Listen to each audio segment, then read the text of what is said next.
Hello Riders, तो आज के इस लेक्चर के अंदर हम आपके जो बीएससी फर्स्ट ईयर का जो थर्ड पेपर आपका जो चल रहा था त्रिविमीय निर्देशांक ज्यामिति, उसको आज कंटिन्यू रखते हुए आज हम जिस टॉपिक के ऊपर बात करने वाले हैं वो है आपका किसी गोले का समतलीय परिच्छेद, the plane section of a sphere. मतलब इसके अंदर आपके पास एक गोला, एक स्फीयर दिया होगा और साथ में एक प्लेन दिया हुआ होगा। जब इन दोनों का प्रोडक्ट हम करवाते हैं, मतलब जो प्लेन है उसको हम किसी स्फीयर के से गुजारते हैं तो हमें क्या रिजल्ट मिलते हैं, तो इसको आप एक डायग्राम से यहाँ पे समझिए। तो यहाँ पे आप देखते हो, यहाँ पे आपके पास एक ये स्फीयर है।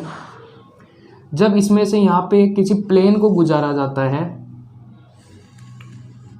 मान लिया यहाँ पे ये वाला पॉइंट है, ये आपके इस गोले का सेंटर है जिसको हम सी निर्देशांक से निरूपित कर रहे हैं। यहाँ पे कोई पॉइंट है जिसको हम है वो ए पॉइंट मान लेते हैं, और यहाँ पे ये जो पॉइंट है वो इस जो प्लेन है इस प्लेन का सेंटर कहलाता है, इसको हम पॉइंट बी मान लेते हैं। तो इस पॉइंटों को हम जब मिला देंगे तो आपको पता है ये आपके गोले की क्या हो जाएगी, त्रिज्या हो जाएगी। मान लेते हैं ये आपकी कैपिटल आर के बराबर है।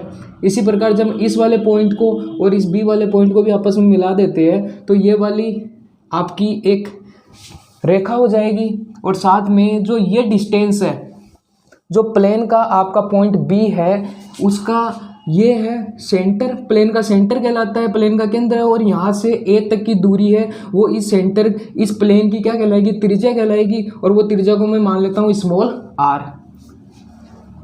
ठीक है, जब भी आपका ये जो स्फीयर है इसको कोई प्लेन है वो काटता है तो यहाँ पे आपके पास एक सर्किल की शेप बन जाती है, मतलब एक वर्त है, वर्त की स्ट्रक्चर है वो बन जाती है आपके पास। तो साधारण एग्जांपल से यदि हम समझें तो यदि आपके पास कोई एक फुटबॉल है, उस फुटबॉल को यदि हम बीच में से काट देते हैं तो हम देखते हैं कि जो ऊपर वाला भाग है उसके नीचे भी आपको एक सर्किल दिखाई देगा, और जो ये नीचे छोटे वाला पार्ट होता है जो आपको फुटबॉल काटने के बाद उसके नीचे भी एक छोटे वाला सर्किल आपको दिखाई देगा। तो इस प्रकार से वो दो सर्किलों में डिवाइड हो जाता है। तो इस चीज़ से क्या कंक्लूजन निकलता है कि जो आपका वर्त का समीकरण है, जो आपके पास सर्किल की इक्वेशन है, वो आपकी गोले और जो प्लेन है उसकी जॉइंट समीकरण के रूप में लिखी जाती है। जो आपका वर्त का समीकरण है वो गोले के समीकरण तथा प्लेन का समीकरण, जो आपका प्लेन है, जो आपका समतल है, के समीकरण का जॉइंट रूप दिखाई देता है। आपका जॉइंट रूप होता है क्योंकि इन दोनों के जब इस सर्किल को है, जब आपके जो स्फीयर है इस स्फीयर को जब ये समतल है वो काटता है तभी आपके पास है वो एक वर्त बनता है। तो इसका मतलब है कि इन दोनों का जो मिक्सअप रूप है वही वर्त का निर्माण करता है। तो ये वाली चीज़ एक वर्त के समीकरण को निरूपित करती है। यहाँ पे जो ये है ये आपका गोला है, इसे बोलते हैं स्फीयर, और ये आपका एक समतल है, और यहाँ पे ये एक वर्त का निर्माण करती है। ठीक है, यहाँ पे आपका एक वर्त का निर्माण होता है। होपफुली आपको ये सारी चीज़ें समझ में आ गई होगी। तो यहाँ पे इसको हम थोड़ा सा और एक्सपेंड करके क्या लिख सकते हैं, जो आपको पता है इसका मतलब ये हुआ कि जो वर्त का समीकरण है वो गोले के समीकरण, गोले का समीकरण आप जानते हो जो व्यापक समीकरण होता है वो होता है x square plus Y square plus Z square plus का 2ux plus 2vy plus 2wz plus d equal to 0। और जो आपकी जो लाइन है, जो आपका समतल है, समतल का समीकरण आप जानते हो lx plus my plus nz is equal to p रूप का होता है। मतलब इन दोनों के जॉइंट रूप से आप है वो वर्त के समीकरण का निर्माण करते हो। ओके, जब भी आपके पास क्वेश्चन आएगा उसके अंदर यदि वर्त का समीकरण पूछा जाएगा तो वहाँ पे आपको दो चीज़ें बिल्कुल दिखाई देगी। एक तो आपका सर्किल जो आपका स्फीयर है वो, और जो आपकी जो लाइन है, जो आपका समतल है, ये दो समीकरण आपको जरूर दिखाई देंगे वहाँ पे। अब इसी के साथ हम एक चीज़ और देखते हैं कि यदि आपका जो ये स्फीयर है स्फेयर का जो आपका ये सेंटर है, इस सेंटर से यदि आपका समतल है वो गुजरता है तो इस प्रकार जो आपके सर्किल का जो निर्माण होता है, जो आपका जो इस सर्किल है वो वर्त है उसका निर्माण होता है, तो वो वर्त कहलाता है आपका वृत्तवर्त, वृत्तवर्त कहलाता है। ओके, यदि आपका जो प्लेन है वो किसी स्फेयर के सेंटर से गुजरता है तो आपका वृत्तवर्त कहलाता है। तो अब चलते हैं हम अपने एक एग्जाम्पल के ऊपर कि आपको किसी सर्किल का सेंटर और रेडियस है, वो केंद्र व त्रिज्या है, वो ज्ञात करनी है, जो कि समतल अक्ष plus 2y plus 2z plus 7 is equal to 0 द्वारा किसी गोले अक्ष square plus Y square plus Z square plus 2x minus 2y minus 4z minus 19 is equal to 0 के प्रतिच्छेदन से प्राप्त होता है। कहने का मतलब है कि यहाँ पे हम इसका जब डायग्राम बनाते हैं तो हम देखते हैं कि ये यहाँ पे आपका स्फेयर है, यहाँ पे स्फेयर को ये एक समतल है जिसकी इक्वेशन, ये जो समतल है जिसकी इक्वेशन है आपके पास अक्ष प्लस का 2y प्लस का 2z प्लस 7 बराबर 0, ये काट रही है जिससे आपके पास वर्त का निर्माण हो रहा है। ओके, यहाँ पे ये पॉइंट है, ये पॉइंट हम मान लेते हैं C, जो कि जो स्फेयर है उसका सेंटर पॉइंट है, और यहाँ पे कोई पॉइंट मान लेते हैं हम B। ये है, ये आपकी जो स्फेयर है उसकी त्रिज्या कहलाती है, जो हम कैपिटल R के बराबर मानते हैं, और यहाँ पे ये जो पॉइंट है वो इस समतल का केंद्र कहलाता है, और इस दोनों को हम जब मिला देते हैं तो इस सेंटर से इस पॉइंट B तक की दूरी है वो आपकी स्मॉल r के बराबर होती है, जो कि होती है समतल की त्रिज्या। ओके, तो ये वाली चीज़ है आपको बताई गई है। इस क्वेश्चन के अंदर हम देखते हैं कि आपको ये जो हमने वर्त का जो ये निर्माण हुआ है, ये जो समतल है वो इस जब स्फेयर को काटती है तो यहाँ पे जो ये वर्त है इसका निर्माण हुआ है, इसकी हमें केंद्र और इसका हमें त्रिज्या ज्ञात करनी है। मतलब कि हमें एक तो ये पॉइंट ज्ञात करना है, इस पॉइंट को हम ए पॉइंट दे देते हैं, एक तो ये पॉइंट ज्ञात करना है, एक हमें इस आर की वैल्यू आपको फाइंड आउट करनी है। तो ये सीधी रेखा है, इसका मतलब यहाँ पे दिख रहा है ये 90 डिग्री का कोण बनाती है। ठीक है, तो सबसे पहले हमें जो दिया हुआ है उसमें हम चलते हैं, सॉल्यूशन की तरफ हम चले तो यहाँ पे हमें सबसे पहले हम जो आपका जो सेंटर है, आपका जो स्फेयर का सेंटर है उसके हम कोऑर्डिनेट निकाल लेते हैं, उसका जब उसकी वैल्यू निकालते हैं तो यहाँ पे आपके पास स्फेयर का समीकरण है वो दिया गया है। अब चूंकि हम जानते हैं गोले का व्यापक समीकरण क्या होता है, गोले का व्यापक समीकरण आपको पता है X square plus Y square plus Z square plus 2ux plus का 2vy प्लस का 2wz plus d is equal to 0। ये आपका एक गोले का व्यापक समीकरण होता है जिसका केंद्र है, केंद्र के निर्देशांक क्या होते हैं, वो होते हैं -u -v और माइनस का w। मतलब जो अक्ष का गुणांक है उसके नेगेटिव का हाफ, इसी प्रकार जो y है उसके गुणांक का नेगेटिव का हाफ, और इसी प्रकार जो z है उसके गुणांक के नेगेटिव का हाफ। ये आपका सेंटर होता है। और जब त्रिज्या की बात करते हैं हम इसकी, तो त्रिज्या होती है आपकी, वो होती है रूट के अंदर u square plus v square plus w square और माइनस का d होती है। तो यहाँ के क्वेश्चन में आपके पास जो स्फेयर दिया गया है उसकी हम जब इस व्यापक समीकरण से कंपेयर करते हैं तो हमें केंद्र क्या मिलते हैं, चूंकि प्रश्नानुसार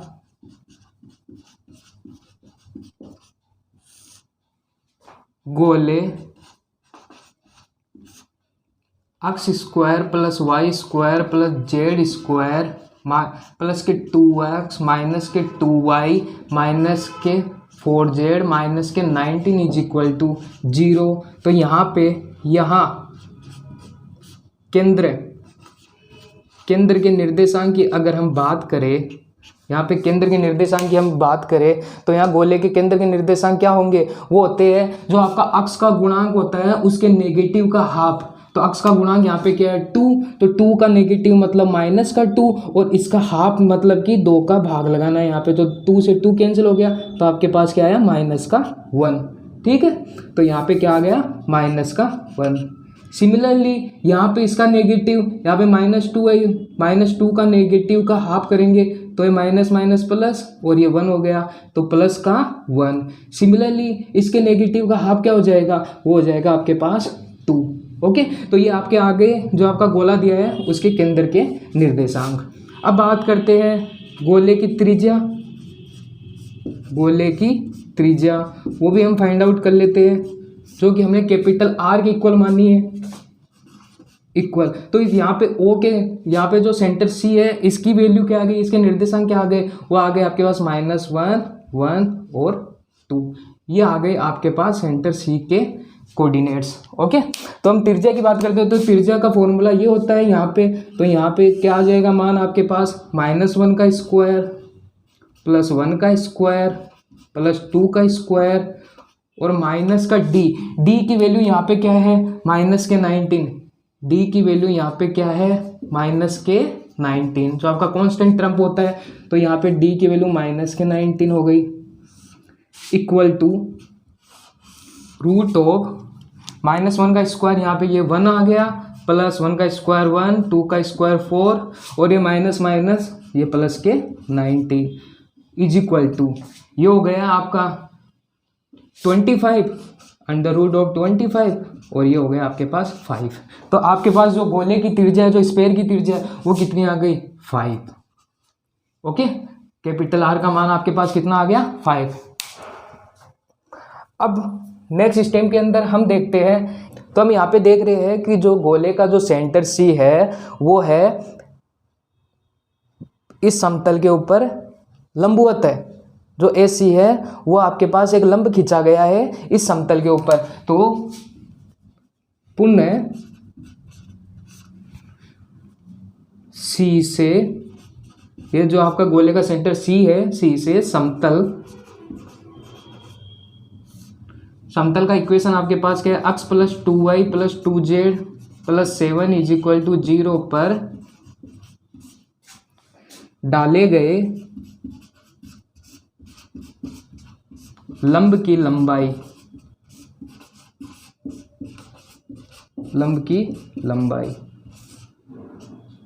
वो आपके पास क्या होगी, वो आपके पास फॉर्मूला होता है P बराबर, जो आपके पास जो समतल के कोऑर्डिनेट्स है, जो x y z के कोऑर्डिनेट है और यहाँ पे जो सेंटर C के कोऑर्डिनेट है, सेंटर C के कोऑर्डिनेट आपको पता है क्या है, -1, 1 और 2 है। तो इन दोनों, इनके मल्टीपल और जो x y z हैं इनका मल्टीपल कर देते हैं। यहाँ पे -1 है वो मल्टीप्लाई होगा x के कोऑर्डिनेट से, जहाँ x का कोफिशिएंट 1 है, प्लस सिमिलरली यहाँ पे जो 1 का मल्टीप्लाई होगा वो y के कोफिशिएंट के साथ, और सिमिलरली 2 का मल्टीप्लाई होगा z के कोफिशिएंट के साथ, और फिर क्या है ये +7। मतलब ये जो पॉइंट है वो इस समतल के समीकरण को सेटिस्फाई करते हैं। अपॉन के अंदर x y z, रूट के अंदर x y z के जो कोफिशिएंट है उनका स्क्वायर, तो 1 का स्क्वायर प्लस 2 का स्क्वायर प्लस 2 का स्क्वायर। ठीक है, इसको आगे सोल्व कर लेते हैं।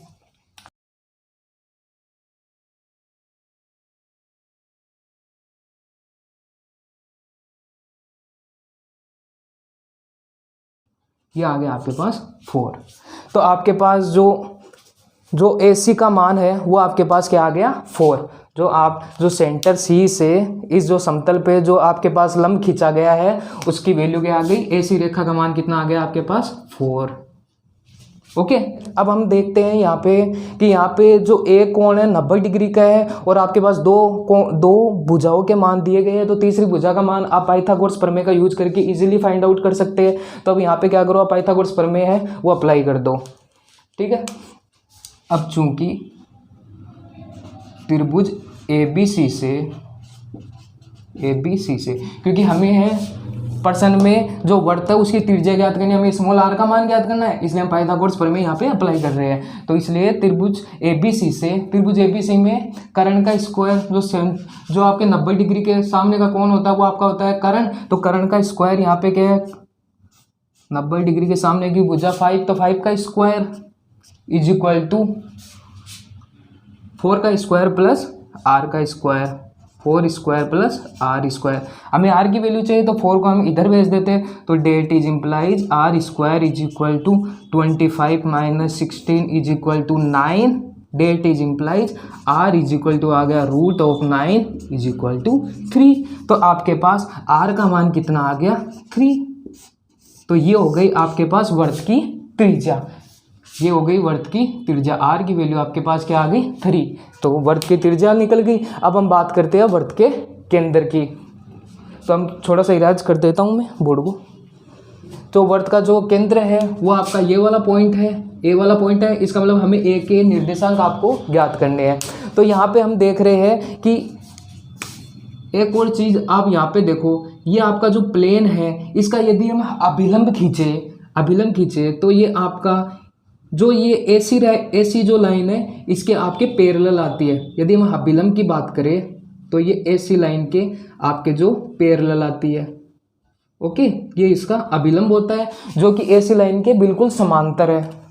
अब यहाँ पे आपके दिख रहा है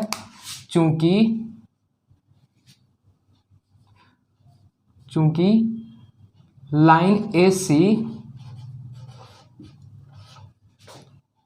पैरेलल है normal of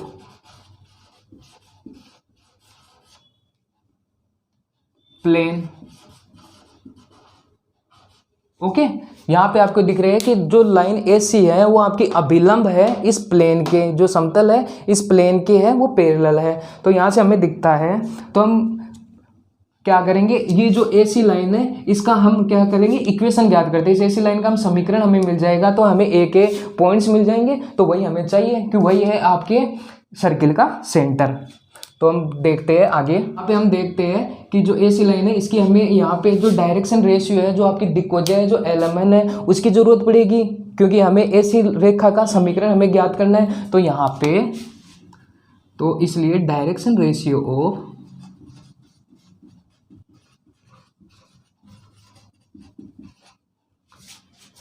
of AC line वो क्या है, एसी लाइन की जो डायरेक्शन रेशियो है, मतलब कि जो आपकी दिक्वजय है,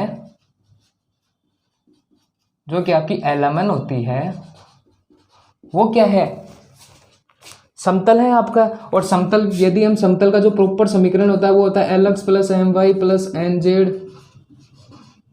इज इक्वल टू D। इसे हम कंपेयर करते हैं तो आप यहाँ पे LMN की वैल्यू आपके पास क्या है 1 2 एंड 2। तो आपकी यहाँ पे दिक्वजय क्या आ गई 1 2 2, ओके। इसी के साथ आपको ये दिख रहा है जो एसी लाइन है वो C से पास हो रही है, and AC line passes through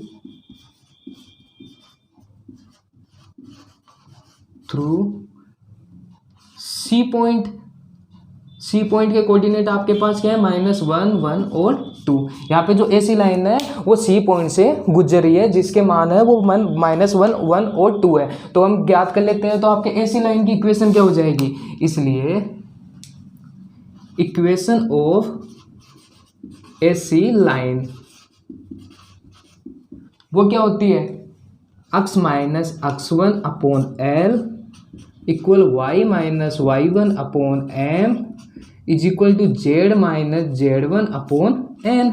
यहाँ पे जो x1 y1 Z1 है वो आपके जो पॉइंट C है उसके निर्देशांक हो गए, और जो LMN है जो दिक्वजय है उनकी वैल्यू है आपके पास। तो वैल्यू हम यहाँ पे पुट कर देते हैं। तो that is implies x minus x1 की वैल्यू -1 है तो यहाँ पे +1, L की वैल्यू आपके पास 1 is equal to y minus 1 upon M की वैल्यू 2, Z माइनस 2 अपॉन 2। इसको हम कोई पॉइंट K ले लेते हैं, लेट कर लेते हैं कि K के इक्वल है। तो यहाँ से हम x y z की वैल्यू है वो फाइंड आउट कर सकते हैं। तो x y z का मान क्या हो गया यहाँ से तो इसलिए x प्लस 1 बराबर k रखोगे तो x बराबर क्या आ गया k प्लस 1 उधर गया तो -1। सिमिलरली y बराबर क्या हो गया, इस 2 की k से मल्टीप्लाई करेंगे 2k -1 उधर गया तो +1। और z का मान कितना आ गया आपके पास, ये 2k -2 उधर गया तो +2। ठीक है, इसको इक्वल रखा तो तो आपके पास जेड मतलब कि Z minus 2/2 is equal to K आपके पास। सबसे पहले 2 को उधर मल्टीप्लाई किया तो Z minus 2 is equal to 2k आ गया। तो यहाँ से जेड की वैल्यू क्या आ गई 2k, माइनस 2 उधर गया तो प्लस का 2। ठीक है, ये आपके पास है। तो यहाँ पे आपके पास एक्स वाई जेड है, इसकी वैल्यूज आ चुकी है। अब हम क्या करते हैं, ये जो ए पॉइंट है इसके मान आपके पास क्या आ गए, ए पॉइंट के मान आपके पास क्या आ गए, एक्स वाई जेड के जो कोऑर्डिनेट है वही है एक्स माइनस का 1, 2k प्लस का 1 और आपका 2k प्लस का 2। ठीक है, ये आपके पास ए पॉइंट आ गए। अब यहाँ पे हमें के की वैल्यू फाइंड आउट करनी है। तो यहाँ पे आपको दिख रहा है कि जो आपका ए पॉइंट है वो इस समतल पर स्थित है, जो ए पॉइंट है वो समतल पर स्थित है। इसका मतलब ये जो ए के जो कोऑर्डिनेट्स हमने निकाले हैं वो आपके समतल की इक्वेशन को है वो सेटिस्फाई करेंगे। तो हम क्या करते हैं, ये जो वैल्यूज है वो समतल के समीकरण में रख देते हैं। तो आगे देखो दिख रहा है, चूंकि बिंदु ए जो आपका पॉइंट ए है, बिंदु A plane x plus 2y plus 2z plus 7 is equal to 0 पर स्थित है। इस पर आपका तो इसलिए जो ए पॉइंट है वो इस समीकरण को सेटिस्फाई करेगा। तो डेट इज इम्प्लाइज ए के जो कोऑर्डिनेट है जो एक्स वाई जेड की वैल्यू है वो इसके अंदर रख देते हैं। तो यहाँ पे एक्स की वैल्यू है k minus 1 plus 2 into 2k plus 1 plus का 2 into 2k plus 2 plus 7 is equal to 0। तो यहाँ से हम k का मान है वो फाइंड आउट कर लेते हैं। तो यहाँ से इसको थोड़ा सा सोल्व कर लीजिए।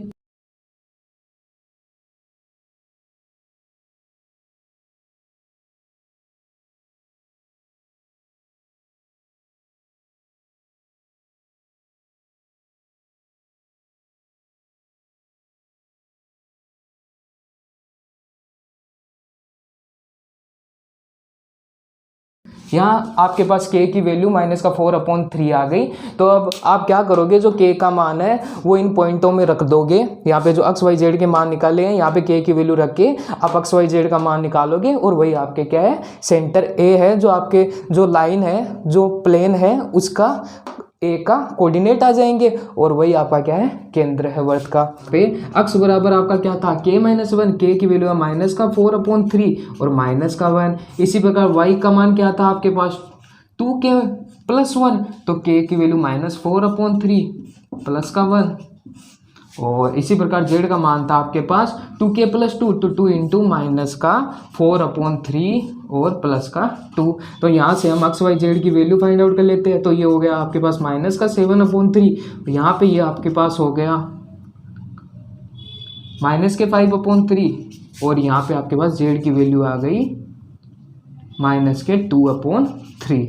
तो यहाँ पे आपके एक्स वाई जेड की वैल्यू आ गई।